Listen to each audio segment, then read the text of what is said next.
안녕하세요. 시원타타타니원 오지윤 원장입니다. 가만히 앉아있거나 누워있으면 발이 시려서 힘든 분들 계시죠? 이분들은 여름이 되면 더 힘듭니다. 날씨가 더워서 실내에서는 에어컨이나 선풍기를 틀어야 하는데 찬바람을 쐬면서 가만히 앉아있으면 발이 더 시려우거든요. 발 시림이 너무 심해서 책상 밑에 난로를 켜놓는 분도 봤습니다. 증상이 심해지면 발부터 시작해서 종아리, 허벅지까지 냉기가 올라와서 다리 전체가 시리게 됩니다. 왜 이렇게 발이 시린 걸까요? 오늘은 발이 시린 원인을 함께 알아보겠습니다. 우리 몸의 한 부위가 유난히 차고 시린 이유는 자율신경계 조절 기능에 문제가 생긴 경우가 많습니다. 우리 몸 구석구석 혈액순환이 잘 되려면 자율신경계가 말초 부위로 혈액을 잘 보내줘야 합니다. 그래야 심장에서 보낸 혈액이 발끝까지 갈 수 있는 거죠. 그런데 발이 시리다는 건 이 자율신경계 조절이 잘 안 되는 걸 의미합니다. 다리 쪽으로 혈액이 잘 못 가니까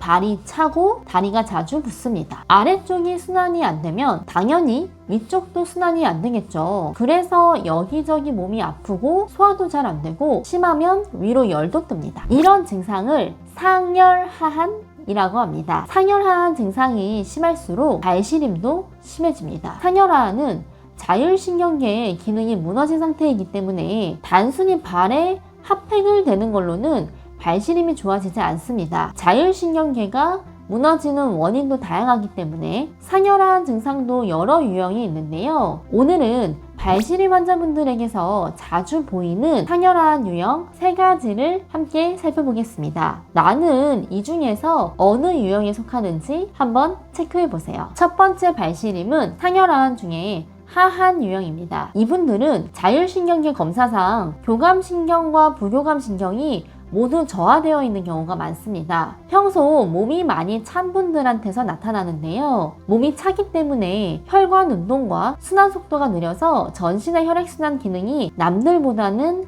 좀 약합니다. 특히 발이 시린 분들 중에는 배가 찬 분들이 많은데요. 원래 우리 몸에는 복부 안에 있는 내장기관들이 하나의 큰 엔진 역할을 합니다. 특히 소화기관이 열심히 움직이면서 많은 에너지를 만들어내고 그 에너지를 가지고 하체 쪽으로 따뜻한 기운을 보내줄 수 있는데 배가 차면 그 기능이 떨어지겠죠. 에너지를 많이 만들어내지 못하는 겁니다. 그래서 배가 차면 발도 많이 찹니다. 그리고 내장기관과 자율신경계가 하나의 합을 이뤄서 일을 하고 있는데요. 아랫배가 차면 내장기관들도 일을 제대로 못하고 자율신경계 역시 기능이 전체적으로 많이 떨어집니다. 그래서 배가 차면 소화기능도 약하고 장도 약합니다. 장에서 흡수가 잘 안 되니까 설사도 자주 하죠. 방광도 약해서 소변도 남들보다 자주 봅니다. 그래서 발시림이 있는 분들 중에 위나 장의 기능이 약하거나 방광, 자궁이 약한 분들이 많아요. 그래서 배를 따뜻하게 하고 발시림을 치료하는 과정에서 위장이나 방광, 자궁이 같이 좋아지는 경우를 많이 보게 됩니다.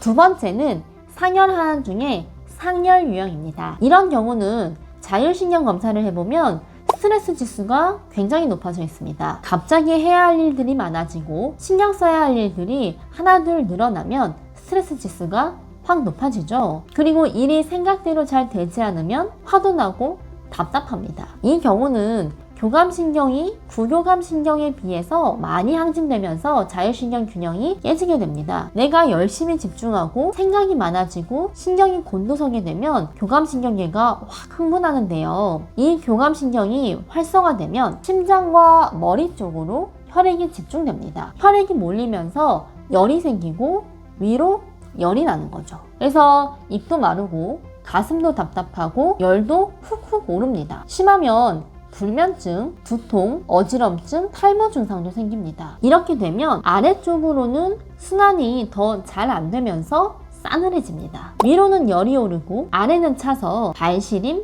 다리 시림이 나타나는 거죠. 이런 경우는 교감신경이 과흥분된 상태를 안정화시켜 주어야 열이 내려가면서 하체 순환이 됩니다. 불면증, 두통, 홍조 이런 증상들이 해결되어야 발시림이 좋아질 수 있는 분들입니다. 세 번째 발시림 유형은 늘 걱정, 불안감이 많은 분들에게 나타나는 유형입니다. 자율신경계는 심리적인 요인으로 많이 무너집니다. 조금만 신경 써도 소화가 잘 안 되고 잠도 잘 못 자는 분들 계시죠? 마음이 여린 분들일수록 사소한 자극에도 몸이 반응하는데요. 마음을 편하게 해야 된다는 걸 알면서도 나도 모르게 자꾸 걱정을 하고 불안감을 느끼게 됩니다. 그만큼 자율신경계가 예민하고 약한 분들인데요. 이런 분들은 자율신경계가 늘 긴장 상태에 있게 됩니다. 자율신경계가 긴장 상태에 있으면 혈관도 뻣뻣해져요. 혈관이 제대로 움직여주지 못해서 혈액순환이 잘 안 되는 거죠. 그러면 발끝까지 혈액이 잘 못 가니까 발이 시리게 됩니다. 이분들은 상열 하한의 강도는 앞선 두 가지 경우보다는 약할 수 있지만 혈관이 긴장해서 혈액순환이 정체된 분들이 많습니다. 그래서 가만히 앉아있거나 누워있을 때 발시림이 더 심해지는 거죠. 이분들은 심리적인 긴장이 풀려야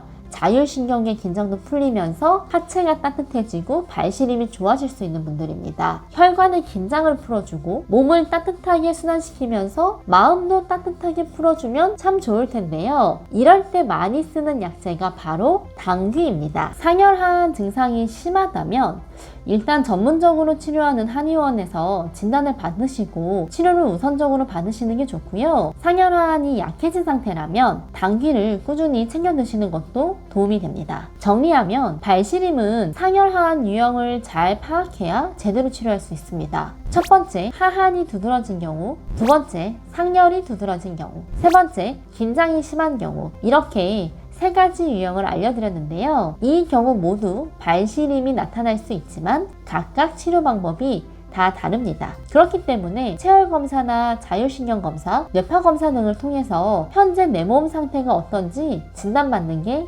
중요합니다. 다음 시간도 자율신경 회복하는 건강 정보로 찾아뵙겠습니다. 감사합니다.